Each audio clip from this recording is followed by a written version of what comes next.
Well, welcome to the next edition of Matt's Mates, and I reckon Tim takes the cake for the mate who's furthest away at the moment. Okay. We've had people in Africa and Paris and Indonesia, but I think Siberia probably takes the cake from Tasmania in terms of the Yeah.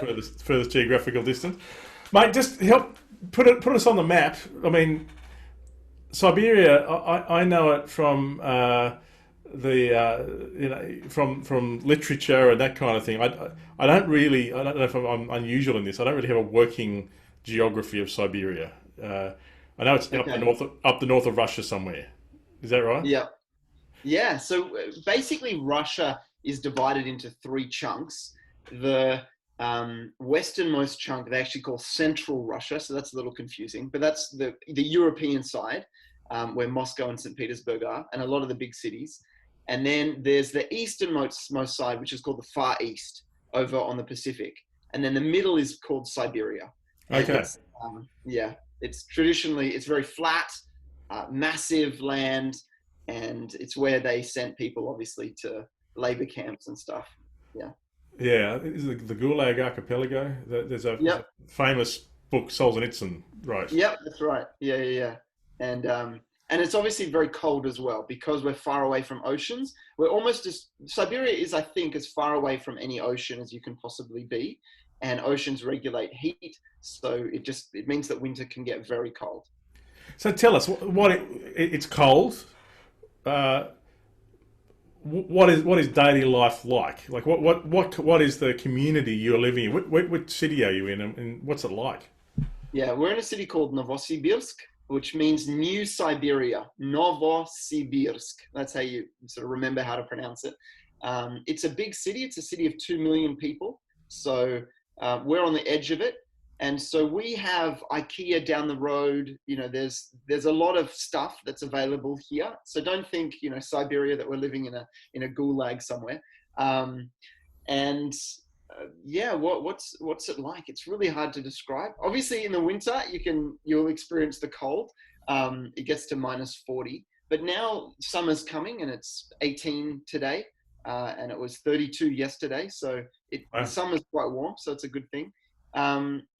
Russia's a poorer country per capita, obviously, than Australia. I mean, Australia is one of the richest countries in the world, and so the average person here in Novosibirsk, in our city, will have a monthly income that's less than an Australian's weekly income, significantly less.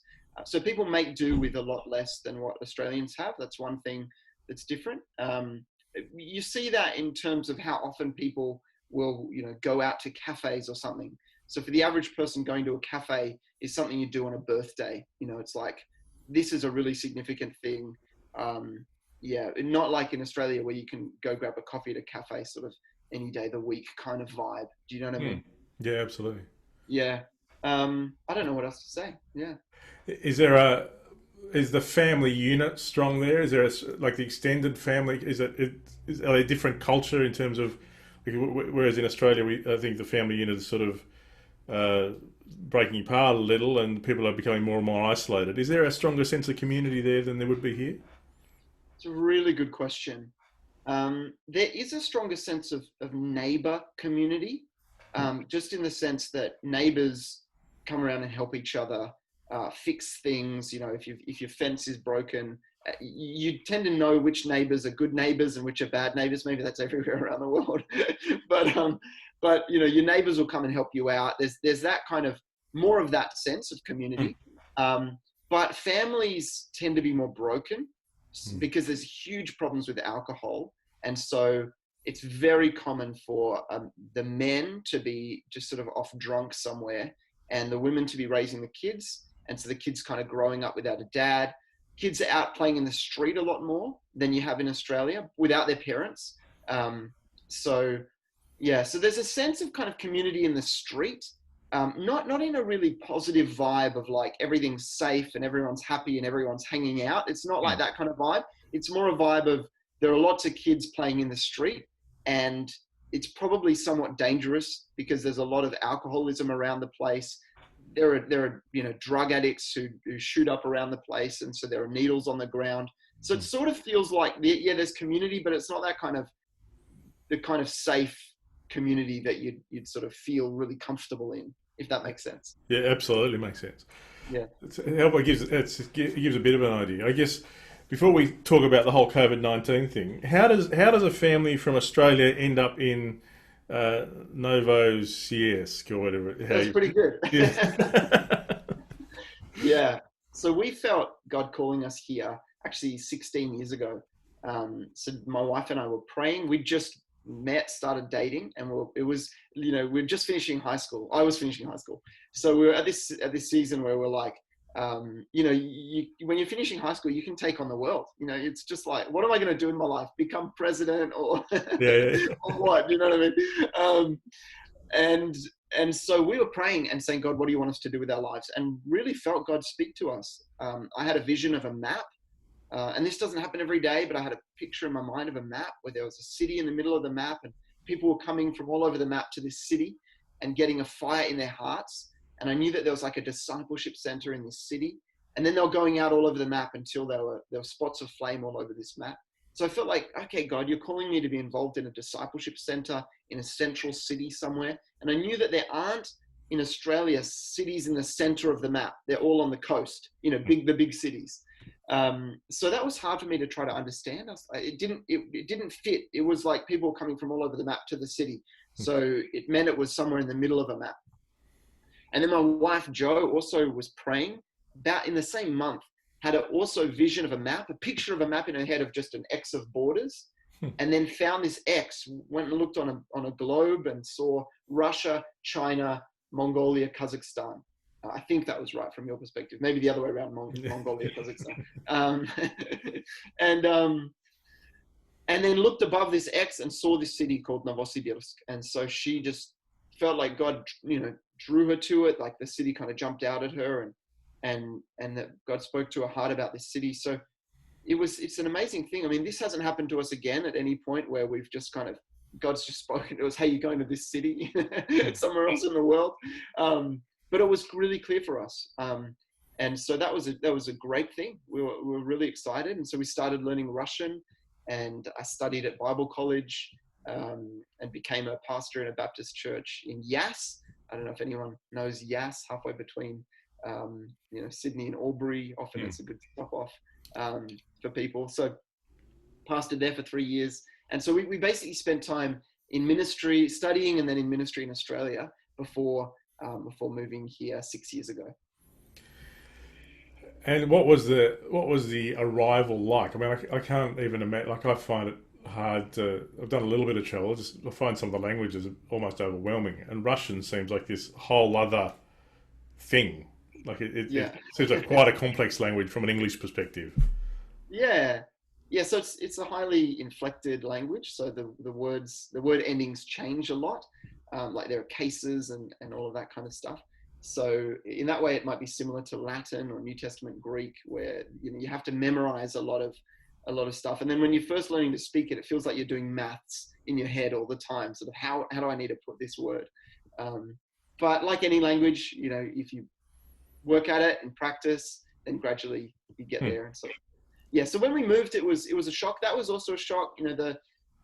Speaking another language is hard work, and so that's really draining. You feel like a baby all over again, and really draining. You just, by the end of the day, you're exhausted. And then it's also exhausting just learning where the shops are, what products you can buy. I mean, you go to another country, and even if everything's in English, you still don't know what products are in which aisle and which ones are the good ones, and working in a different currency. So there's a lot of energy that's lost when you're moving somewhere else. But I think that's anywhere in the world. Oh, absolutely. We found the same thing going to Canada, and that, I think probably the difference between Canada and Australia is less than almost any other country. But I still remember the moment we go into one of these massive Canadian supermarkets, my wife just burst into tears because she doesn't know where to find anything. Yeah, exactly. It's a huge thing, and for you guys arriving central Russia, and I think for us here in Australia, when we hear about Russia, we're hearing about Vladimir Putin, and we're hearing about Moscow. It's like Moscow is the hmm center of everything in terms of from the Tasmanian perspective, Yeah. uh, and we hear like in the COVID-19 thing really. So we hear a little bit about Russia. We mostly hear about the States, and we hear about England a bit, Yeah. uh, and there were of course Italy and um, what's it been like on the from your end? The how's the COVID-19 thing impacting there where you are? Yeah, really good question. So we are in Russia. We're experiencing huge numbers of COVID-19 cases. So, there's about 9,000 new cases every day in Russia. So that's the total number of cases in Australia every day, or more than that, every day in Russia. It was mainly in Moscow initially, and Mm. then Moscow has sort of the number of new cases each day has gone down by a couple of thousand, but it's growing all over the rest of the country. So the difference, one of the big differences though with Australia is that people here aren't compliant like Australians are.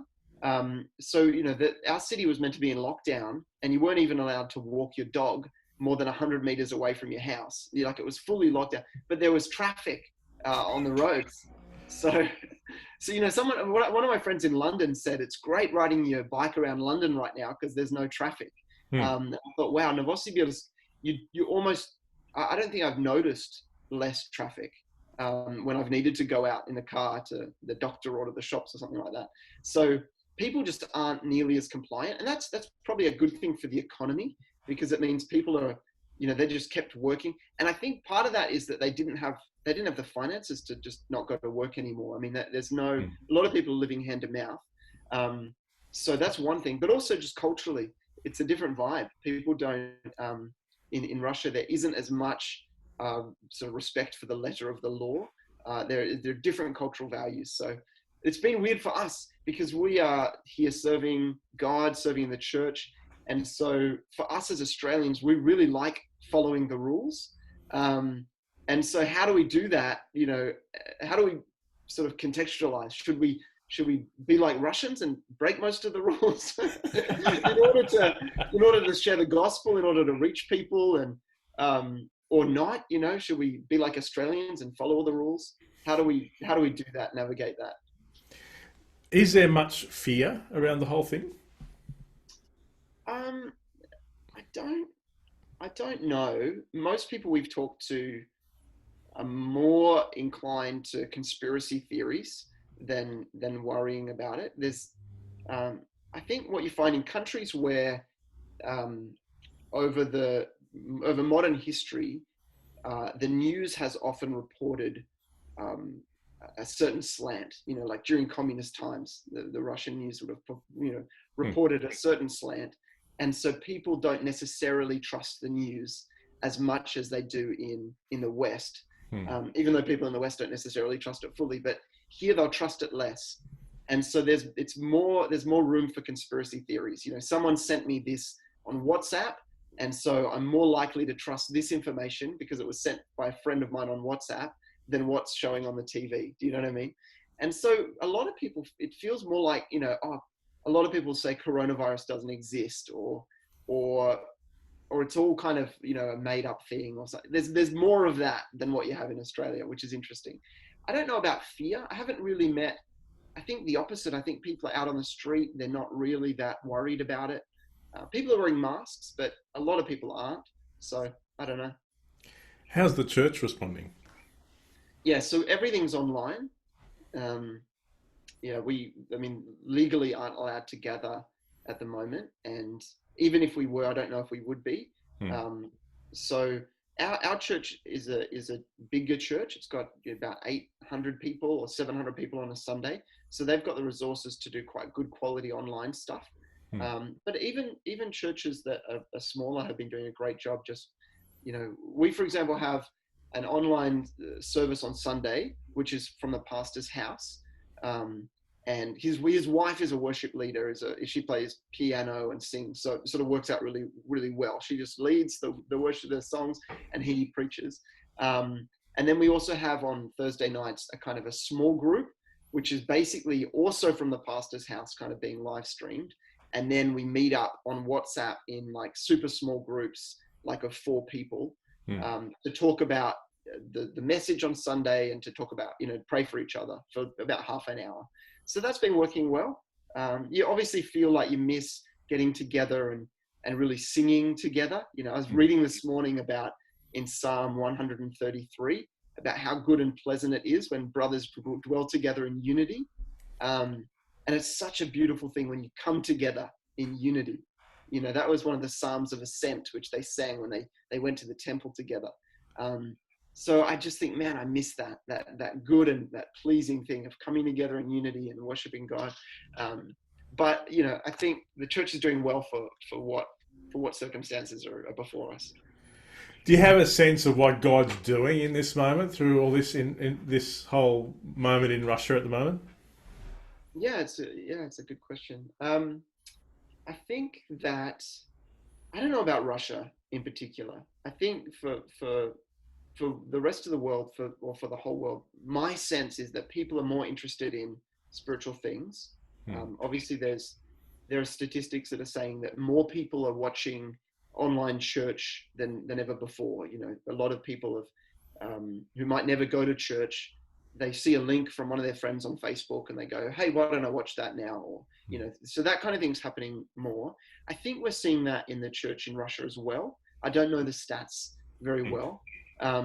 So there's a lot of kind of online evangelism that I think we can do, just sharing about Jesus online.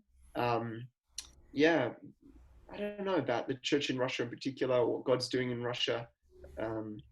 Obviously, the church in Russia through communism was stripped bare, and then there's the Russian Orthodox Church, which Putin ostensibly aligns with. So the history of religion in Russia must be fairly complex, and the place of the church in the society must be interesting, I guess. Yeah. So evangelical churches tend to be seen historically as sects. They're or cults. They've been, especially in communist years, there was a lot of propaganda against evangelical churches, against Baptist churches in particular. They kind of summed all the evangelicals up as Baptists, and then you can look up the propaganda on the internet. If you look up, Soviet Baptist propaganda or something like that, you can see these pictures, and it's really interesting. So some of that sticks around in society, some of that view of evangelicals. It feels like as globalization occurs, and as people become more of the global world, and they're looking on the internet and they're connecting with other countries, it feels like those kinds of old Soviet attitudes have been going down, and we're kind of more accepted as evangelicals in Russia. But it is interesting. So for you, mate, how could we be praying for you and your family as you navigate this season? Yeah. Well, for us, you can obviously pray for wisdom. We've got one interesting thing happened this week where I was walking our dog and I left him outside the shop. I tied him up outside the local grocery store and bought some milk and came out, and there were some kids playing with him. And so I untied him. They said, "Is this your dog?" I said, "Yeah." And then they said, "Can we hold him and walk him with you?" And I said, "Sure." So they walked him home with me. I only live 5 minutes walk from that grocery store. And then I introduced them to our kids. They came around. We've got a trampoline in the backyard, and they were jumping on the trampoline. Pretty soon there was like 10 kids in our backyard, not our own. We've also got 5 kids, so there's like 15 kids. We've got a big trampoline, which is a good thing. And then they're asking us, can we ride your bikes, and can we do this and can we do that? We've got a chicken coop. They're playing with the chickens and collecting eggs, and it was really lovely. Some of them were from fairly broken homes, and so there were some disciplinary issues that we had to face. But it was a beautiful time. And then they kept coming every day. They've been knocking on the door at about 2:00. And so most days we let them play, some days we don't. So that with COVID and stuff, it's really interesting because we haven't been having any guests around. But these kids are just outside on the street all day. So we felt our hearts went out to them. And so we brought them in. We started sharing Bible stories with them as well, which was really cool. So, and there are ministry opportunities opening up as well. We've got a close friend who's a Muslim, who we've been studying the Bible together with him and his family, reading, different parts of the Bible together. And so we haven't had him around for the last 2 months during the COVID-19 sort of crisis. And now he's interested in coming around again. And legally, we're allowed to have one family over. So it's sort of like things are opening up, and we really want to use this time well. There is a hunger for God. There is a realization of brokenness, I think, in society. People have run out of money. They've run out of opportunities. They've lost their jobs. So we really want to be able to use this time well to speak to people about the life and hope that we have in Jesus. So yeah, pray for wisdom in that, what opportunities to go for, how to do that wisely so that we don't spread coronavirus in some way. Yeah, I think that's a big question for us. Yeah, absolutely. How can people stay in touch with you? Is there? Yeah, Yep. if you want to get our newsletter, we send out a newsletter. Then I guess people could write to you, and you could send the Yes. email. Send me their email address.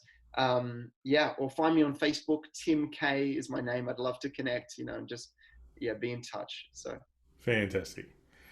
Well, mate, we'll be praying for you. And it's a funny old moment globally. This moment where I don't know how often the whole world has been facing something together. And it is, you see all the cultural differences coming out. I never really thought of Australians as rule-abiding people. Like it never really occurred to me. It felt like we're sort of anti-authority, but yeah, as you look at the rest of the world, I think we do. I think that the idea of caring for other people is part of our culture rather than fighting for our own individual rights or something. I don't know. Anyway, you're right. Doing a bit for society and for your community, I think that's a big Australian value. Yeah, absolutely. Well, really helpful conversation, and we'll be praying for you.